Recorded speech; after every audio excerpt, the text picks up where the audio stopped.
Hi, today I'm going to be reviewing the Smeg stand mixer. This was sent to me by AO.com to review, so a big thank you to AO.com for allowing me to review the product.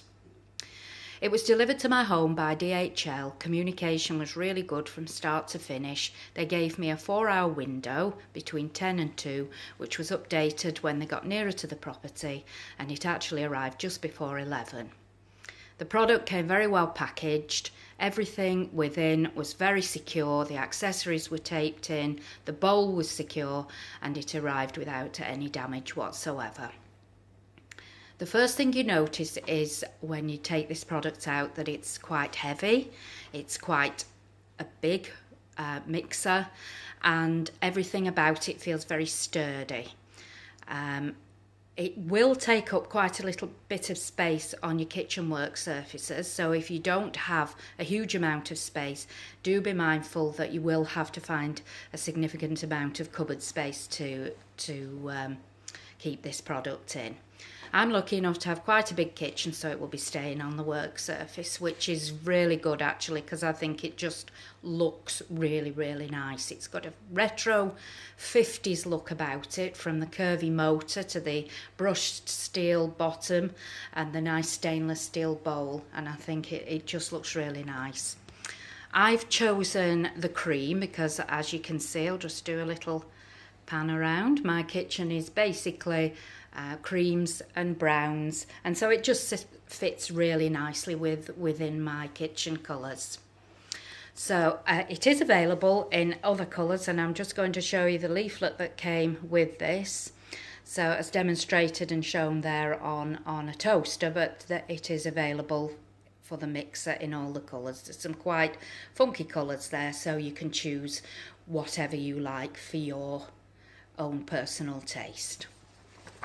It also comes with a 3-year guarantee, which is great. So all the parts are guaranteed for 3 years, so that needs to be sent off. And a very comprehensive user manual, as you would expect. There's also some recipe cards, so that you can have a go at some basic things from meringues to cakes to pizzas and mayonnaise. Just tells you 1 or 2 things, just basically to get you started. So the product comes, I'm just going to show you a little bit now around the product. The product comes with a card that actually shows you what accessories you need for what. So it comes with 3 attachments. The first one is this one's for what they call combining and kneading. So if you are preparing bread, pizza bread, anything like that, that's the attachment you would need. A standard whisk that we all know for doing cakes and sauces and batters and things like that. And the one that I've got on the product that I'm just going to show you now, I'm just going to turn the product a little bit round so you can see a little bit closer. So just to take you from, this is the motor, where the motor is held, and if you look on the back here, it's got like a gear stick, and this basically moves up and down. And again, on this card there's not much margin for error, because it actually tells you the speeds you need for various things. Low, 1 to 3 for doing your breads, and then for your cakes, medium 4 to 7, high 8 to 10. So you can't really go wrong. So I'm just going to turn it around a little bit. At the front here, this actually, if you turn it clockwise, it slots out. And this is so you can add an attachment if you want. If you feel a bit adventurous, you can purchase the pasta roller accessory, and that would just go in there. And so when you've made your pasta, then you can put it through the roller ready for use. So I'll just click that back on. Otherwise it just stays in place and just clicks back on. So it's really nice base, solid base with rubber feet, so it's not going to move anywhere. So I'm just going to show you now. I'm going to take this off just for a minute while I show you around. So this attachment that I've got on now, This one is what you use for cakes.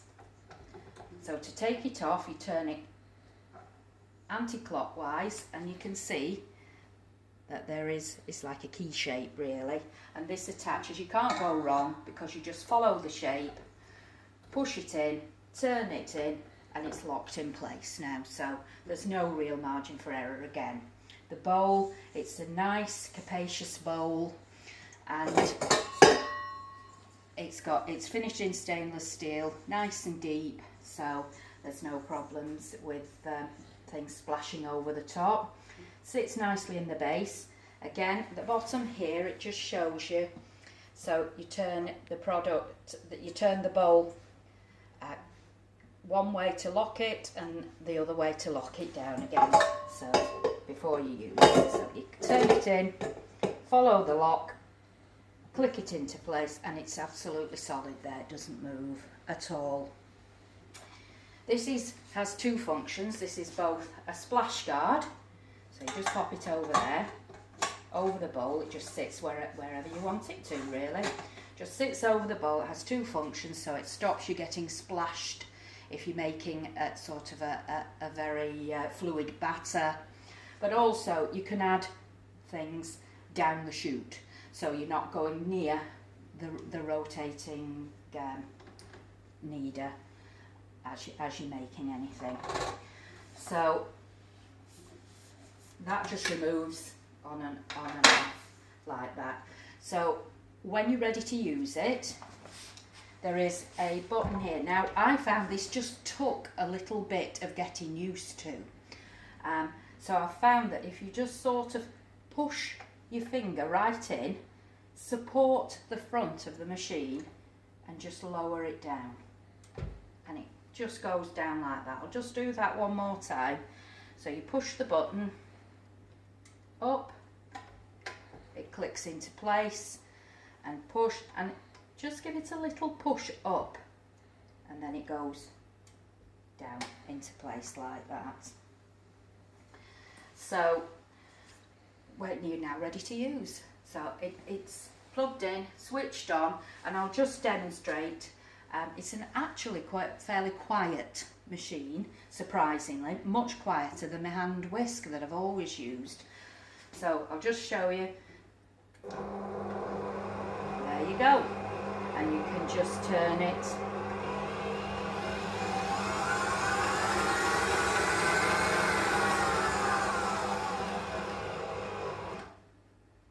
on and off as you please.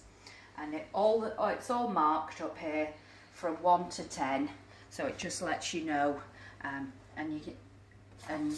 with your recipe guide again, how quickly you need and which. So cleaning, quick and easy. Once again, just lift it up, turn it.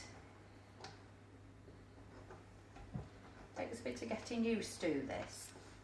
Push it up,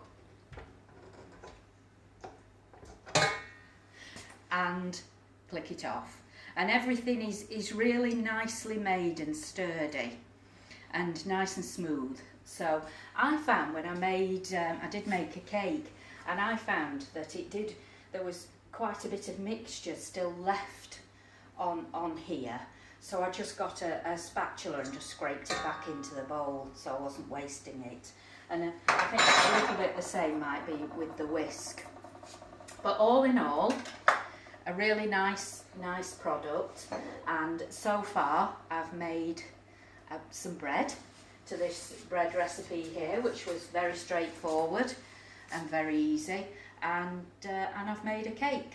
So, and there was no faff, no messing about, just everything went in one go, and the proof of the pudding, as they say, is in the eating. But yeah, so far so good. So I'm looking forward to getting a bit more adventurous and trying a few more things.